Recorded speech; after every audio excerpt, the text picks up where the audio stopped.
everyone, welcome back to Sne Live Chain. Thank you so much guys for tuning in. Well guys, I'm back again with the IZINGANE ZESTHEMBU episode 2 okuyingane ke zika baba Sne Mseleku wothando nesithembu. Ishow le idlala ke ku Mzansi Magic ngolesibili ngo 8:30 noma ke ngo 8 o'clock. Namhlanje guys sikhuluma ke ngoSne Mseleku and her miscarriage story. May her baby soul rest in peace if kuukuthi lo mntwana uke wabakhona. Guys, I'm not being insensitive, but I don't believe ukuthi uSne was pregnant. Even kuthando nesithembu ngesikhathi besho ukuthi uSne pregnant azange vele ngikholwe, and I have my own reasons. On this episode uSne just proved me right. She invited her cousins lapha yana ke emlazi kwa Max Lifestyle wasibatshela ke the bad news ukuthi ke she was 5 months pregnant, ekhulelwe, ingane yakhe ke guys wasekwathi ke waqala ke wableeda then ingane yaphuphuma kanjalo, bengekho ke nengane ngokusho kwakhe, wathi ke yobheka kwiscanner bamtshela ukuthi she's no longer pregnant, ingane ayisekho.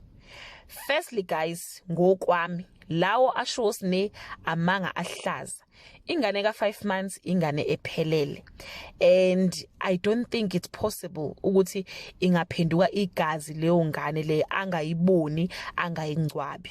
From my personal experience, I have a premature baby ya 25 weeks which was 5 months 3 weeks engayithola, and ngomusa uNkulunkulu yaphila. She is now 9 years, and ngaleso sikhathi yayiweya 750 gram.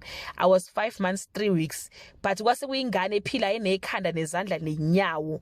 So lento esho uSne ukuthi ngo 5 months ingane yakhe bekuyigazi kuphela. Hayi guys, mina cha angiyikholwa ngempela, ngiyikholwa futhi especially if ukuthi umuntu bekahamba odokotela noma ehamba esibhedlela, if uba ne miscarriage they book you in, bakclean isibeletho ngoba usuku nomntwana esiswini, bakclean isibeletho. Even if beku 3 months uyahamba bakubooke in, bakclean isibeletho guys, because kusuke sekunomntwana okade ekhula lapho esibelethweni sakho.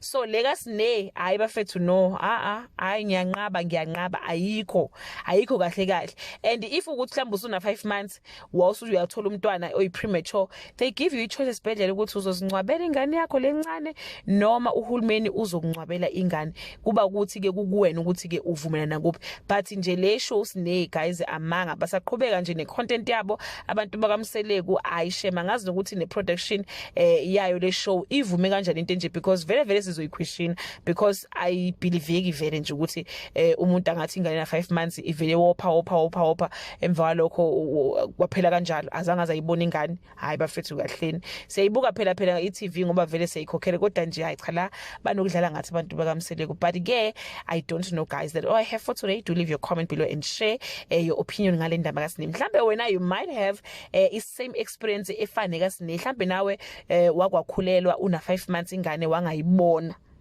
Mawukuthi ngempela ikhona into enjalo, ngiyacela ukuthi ke ushare i-experience yakho on the comment section. Mhlawumbe kuyenzeka ngempela ukuthi ingane na 5 months iphenduka igazi, iphenduke nje igazi.